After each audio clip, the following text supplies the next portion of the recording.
Bonjour les élèves. Aujourd'hui pour mathématiques, on a vu quelque chose avant Noël. C'était les problèmes écrits de l'algèbre, mais c'était juste avec l'addition et la soustraction. Alors, ça fait longtemps, vous avez peut-être oublié un peu. Alors, j'ai pensé de faire une vidéo pour réviser ça un petit peu, faire sûr que tout le monde comprend bien, tout le monde se souvient quoi faire. Alors là, je vais me réveiller. Et on va faire de la mathématique. Bon, voici une question qu'on avait faite avant Noël. Tu vois, c'est une question de Noël. Alors, on a fait ceci en classe. Peut-être vous vous souvenez, peut-être vous avez oublié. C'est correct. Je vais le faire de nouveau ici pour vous montrer comment le faire. Avec les problèmes écrits et l'algèbre, OK? Ce que je cherche dans ta réponse, c'est une équation. Et là, tu trouves la réponse à l'équation. OK? Alors, quelques semaines passées, on avait fait des problèmes écrits, mais ce n'était pas l'algèbre. C'était juste des problèmes écrits réguliers et il fallait que tu écris une phrase pour ta réponse. Alors, tu trouvais la réponse et ensuite tu écrivais une phrase.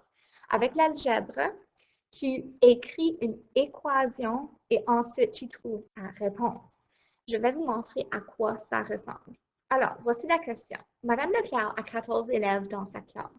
Pendant le congé de Noël, les nouveaux élèves sont déménagés à Hamilton et elle a maintenant 21 élèves. Combien d'élèves se sont ajoutés à la classe à Madame Leclerc? Alors, pour commencer avec notre équation, la première chose qu'on sait, c'est qu'il y avait 14 élèves dans la classe. Et alors, on écrit 14. Là, il y a des nouveaux élèves qui sont déménagés. On ne sait pas combien, mais à la fin, il y a 21. Alors, on sait que notre total est 21, alors on va mettre égal 21. OK? Et il y a des élèves qui se sont ajoutés. OK? Alors, c'est addition. Et on va mettre E pour élève. Notre variable va être E pour élève. Voilà. Ça, c'est mon équation. Maintenant, je peux faire la mathématique pour vrai pour trouver la réponse. Alors, trouver la valeur de E. C'est ici que tu fais ton vrai travail de mathématiques. 14 plus quoi va donner 21? Alors, si tu n'es pas sûr, une bonne façon, tu peux compter sur tes doigts, compter dans ta tête, compter sur une droite numérique. Tu peux aussi faire 21 moins 14. OK? Pour trouver combien de plus que tu as besoin. Alors, moi, je vais faire ceci juste là. OK, j'ai eu 7 de ma soustraction. Alors, même si la question, tu vois, notre équation, c'est une addition, je peux faire une soustraction pour trouver la réponse parce que j'essaie de trouver combien qu'il y a entre 14 et 21.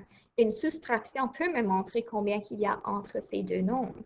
Alors, la réponse est 7, ça veut dire que E est égal à 7. Et c'est tout que j'ai besoin de faire. J'ai trouvé que Mme Leclerc a eu 7 nouveaux élèves. OK? Alors, tout ce que tu dois écrire pour ta réponse, c'est ton équation et qu'est-ce que tu as trouvé pour la variable. Et là, tu peux garder le travail que tu as fait sur le côté parce que j'aime voir ton travail, j'aime voir comment tu as eu ta réponse. OK? Alors, c'est juste ça que tu as besoin. Tu n'as pas besoin de faire une phrase pour l'algèbre. Bon, on va essayer une autre question. OK, ça c'est une autre question qu'on a faite à l'école aussi, mais je vais juste vous montrer comment on le fait. C'est une question de soustraction, vous allez voir. Katie apporte des pots de slime à l'école. Elle en donne 2 à Chase. Maintenant, elle en a 5. Combien de pots de slime est-ce qu'elle avait au début? Bon, pour écrire notre équation, la première chose, on ne sait pas notre premier numéro parce que ça dit juste Katie apporte des pots de slime. Ça ne dit pas combien. Et ça dit qu'elle donne 2 à Chase. On va mettre S pour slime. Là, on sait qu'elle a donné 2. Si elle a donné 2, elle va avoir 2 de moins.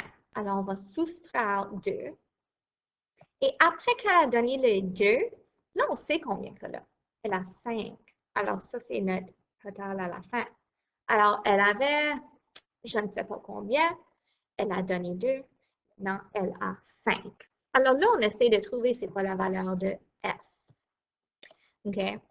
Là, pour cette question, j'ai utilisé des vraiment petits nombres, alors c'est facile de trouver la réponse. Quoi moins 2 va donner 5? Je sais tout de suite que c'est 7. OK? Alors, S est égal à 7. Voilà. Ça, c'est ma réponse. Je n'ai pas besoin de mettre autre chose. OK, on va essayer un autre. Kai et Tai font des boules de neige pour une bataille. Kai en a fait 21. Tai en a fait, oh, on ne sait pas. Si le total de boules de neige est 40, combien est-ce que Tai a fait? Bon, on va écrire notre équation. On sait que Kai a fait 21. Ça, on sait pour sûr. Et là, on essaie de trouver combien que Tai a fait. Et on sait qu'en total, il y a 40. Alors, 21 plus quelque chose va donner 40. On va mettre B pour boule de neige. Non, B est trop. On sait qu'en total, il y avait 40. Alors, comme la question qu'on avait faite tantôt avec les élèves dans la classe à Mme Leclerc, j'essaie de trouver combien qu'il y a entre 21 et 40. Je peux faire une soustraction pour trouver ça. Alors, je vais faire mon travail ici et je vais vous montrer ma réponse. OK, j'ai fait le travail. Moi, j'ai eu 19 quand j'ai soustrait 21 de 40. Alors, B est égal à 19. Ça veut dire que Tai a fait 19 boules de neige. Et voilà. OK, je vais vous montrer un autre exemple et après ça, j'ai deux exemples que vous allez essayer vous-même à la maison. Alors ici, j'ai le sapin de Noël à Mason à 24 boules. Son lutin a volé des boules. Maintenant, il en reste seulement 18. Combien de boules est-ce que le lutin a volé? Alors, vous voyez que j'ai fait ces questions avant Noël. C'est toutes des questions thème Noël et hiver. Alors, on commence avec l'équation. La première chose on sait que Mason a 24 boules et le lutin a volé des boules. Alors, on a 24 au début. Si les boules ont été volées, ça va être soustrait. Maintenant, on ne sait pas combien que le lutin a volé. Alors, moi, je vais mettre B pour boule. Mais on sait qu'à la fin, il y avait 18. Alors, égal à 18. Voilà.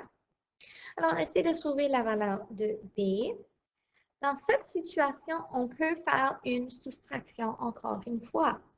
Alors, si on essaie de trouver la différence entre 24 et 18, combien de 24 a été enlevé pour se rendre à 18, on peut faire une soustraction ici. Ou si tu es très bon en mathématiques, tu peux compter dans ta tête. Moi, je vais compter dans ma tête. OK? Alors, si je vais de 18 jusqu'à 24, 18, 19, 20, 21, 22. Je crois que c'est 6, ma réponse. B est égal à 6. Alors, j'ai compté un peu dans ma tête.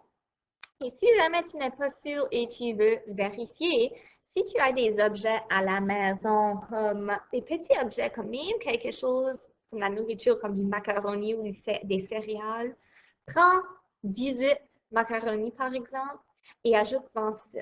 Compte le total. Est-ce que ça donne 24? Bon, tu as la bonne réponse. Mais si tu fais, je ne sais pas si tu avais 5 ici, tu fais 18 et 5, ça donne seulement 23. Là, tu sais, OK, j'ai mal calculé quelque part, essaie de nouveau. C'est juste des bonnes petites stratégies qu'on peut faire à la maison. Et même à l'école, on a les pompons et les jetons et ça.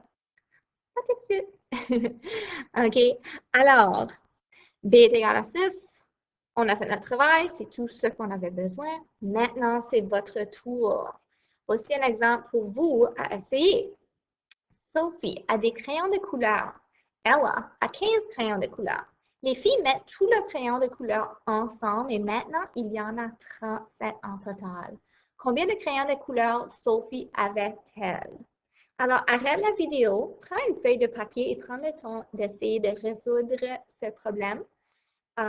Écris ton équation, trouve ta variable et après ça, joue de nouveau et je vais montrer la réponse. Alors, je montre la réponse maintenant.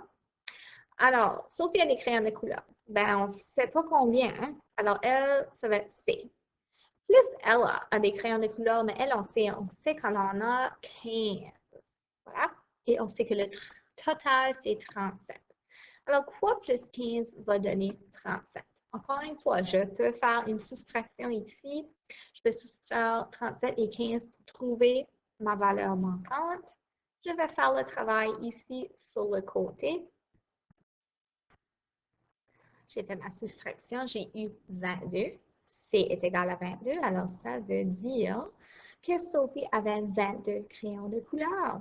Alors, j'espère que tu as eu ça comme ta réponse et que tu avais la bonne équation. On va essayer un dernier exemple. Maxime prépare une soupe aux légumes pour dîner. Elle a 10 carottes pour la soupe. Pendant qu'elle lave ses mains, parce que tu devrais toujours laver tes mains avant que tu prépares de la nourriture. Ces lapins ont mangé les carottes. Alors, si tu as participé à nos réunions sur Teams, tu as peut-être vu les lapins à Madison un jour sur la vidéo. Allez, OK. Alors, bon, je parle pas où. Maintenant, il en reste 7. Alors, il avait 10 carottes. Les lapins en ont mangé. Il reste 7. Combien de carottes ces lapins ont-ils mangé? Alors, écris-toi une équation. Ouvre la réponse. Alors, arrête la vidéo et fais tout ça. Tu peux faire ça sur une feuille de travail à la maison. Et je vais montrer la réponse maintenant. J'assume que tu as eu le temps d'essayer. OK, alors on sait qu'au début, elle avait 10 carottes. Alors, on peut écrire 10. Là, les lapins, oh, c'est vilain, lapin. Ils en ont mangé, on ne sait pas combien. Alors, on va mettre C pour carotte, égal, et là, à la fin, on sait qu'il y avait 7. OK. Pour cette question ici, encore une fois, c'est juste des petits nombres. Moi, je peux compter un peu dans ma tête, OK? Je peux me dire 10 moins quoi va me donner 7. Je peux faire la soustraction dans ma tête. Je peux soustraire jusqu'à temps que je me rends à 7, compter sur mes doigts. Et moi, j'ai trouvé 3. C est égal à 3. Alors, les lapins ont mangé 3 carottes. Ah, ah, ah. Alors, ça, c'est ta réponse. C'est tout ce que tu as besoin à faire. Alors, on va finir la vidéo là. Demain, il va y avoir une feuille de travail avec des problèmes écrits comme ceci à essayer. Et dans quelques jours, on va faire la même chose, mais avec la multiplication et la division. OK? Alors, ceci, c'est un peu de révision parce qu'on a fait un petit peu de ça avant Noël, mais je veux faire sûr que tout le monde est bon et il comprenne. OK? Alors, c'est tout pour aujourd'hui. À la prochaine!